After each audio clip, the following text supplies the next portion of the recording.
Hello, today I am going to show you how to fix Instax Mini 9 stuck film. So let's start the main video.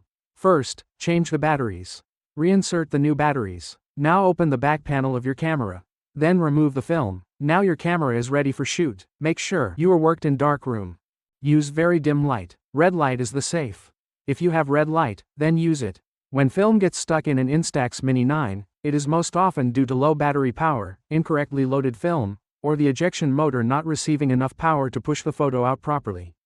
In many cases, simply replacing the batteries with fresh alkaline ones and carefully reloading the film pack while matching the alignment marks will immediately fix the issue.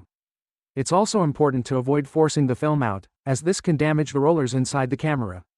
If the film remains stuck even after trying these solutions, the problem is likely related to internal mechanical failure, and seeking professional servicing or considering a replacement becomes the safest and most reliable option. And that's it. Thanks for watching.